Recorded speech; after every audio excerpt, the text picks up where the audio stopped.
Welcome to the Zen Zone. Zen Lee here on one of the most hyped wheels I've ever gotten the opportunity to ride on. Thanks to eWheels. Oh, we got some puppies crossing the street right there.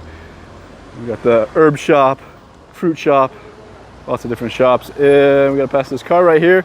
Thankfully, this wheel I'm riding on has an amazing amount of torque despite having more of a high-speed motor. This wheel does go faster than the Lynx, even though it is less voltage. It is designed to be a racing wheel. It has a 90/90 tire, 2,400 watt battery, top speed of, I think it spins out at 140 kilometers per hour. So it has a freaking amazing top spin.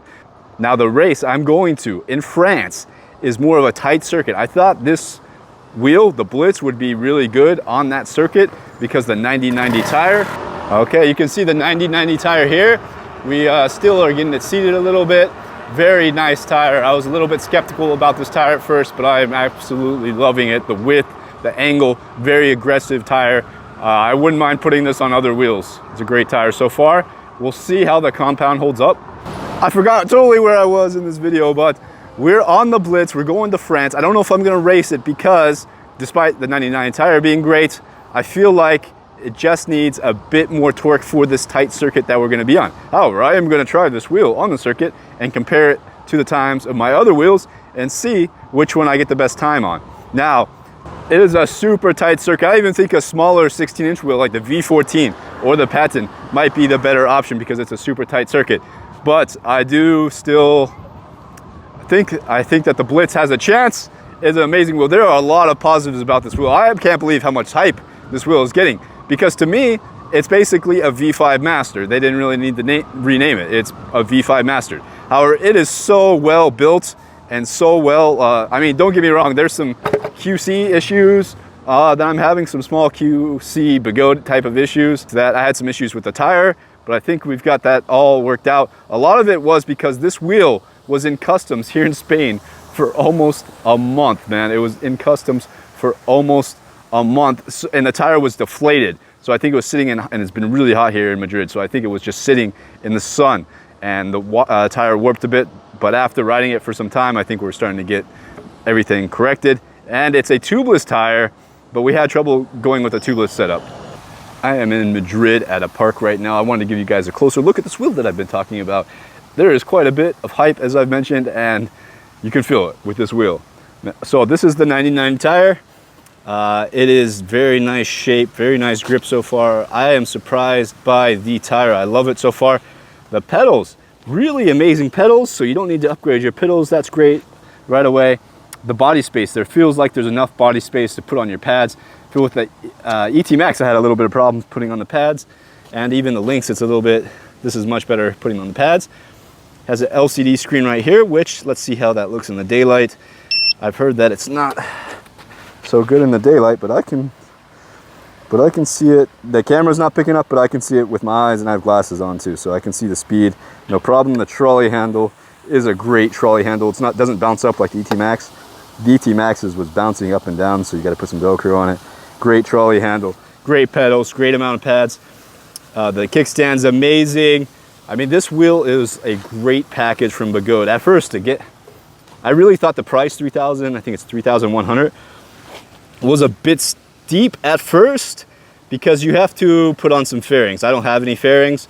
We're gonna have to wait for Grisla, Nylanov, and Clark pads to make some fairings because this wheel is gonna break easy on a crash. That's the biggest negative I have for it right now.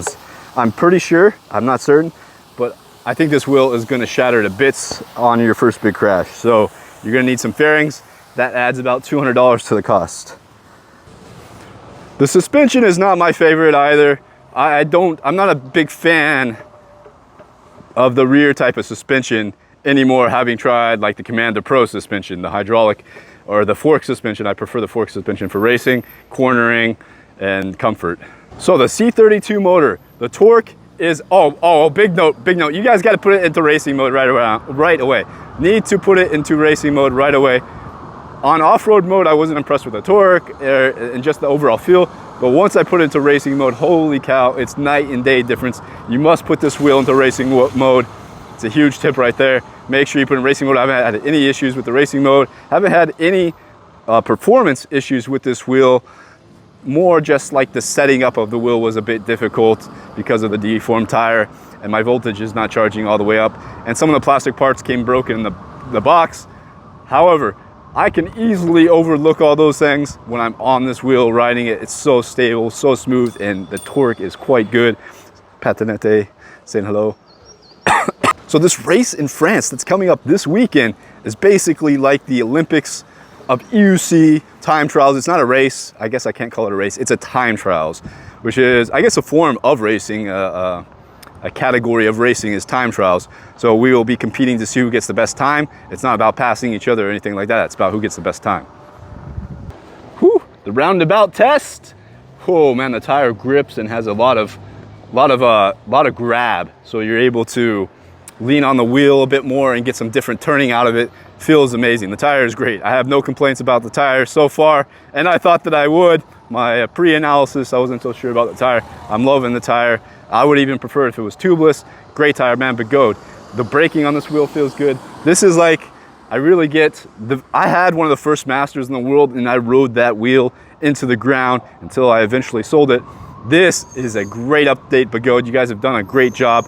I feel like for it to be a top tier racing wheel, and that's not to say this isn't gonna get any podiums or that it's not gonna do good in racing, but I feel like for me, to make it a top tier racing wheel for me, you know, you need more voltage, more power, because yes, it has more speed in the links, but not necessarily torque. And torque is very important on smaller circuits because you gotta get that whole shot.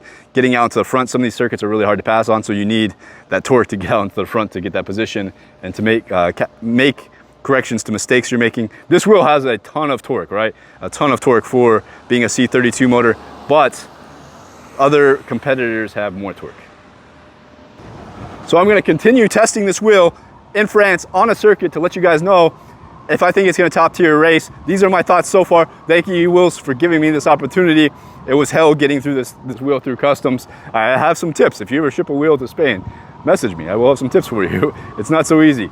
Everything is taxed, and yeah, it's crazy here. I mean, it's like anywhere else. Taxes on freaking everything. Taxes on breathing. So, yeah, this is a great wheel. I love it.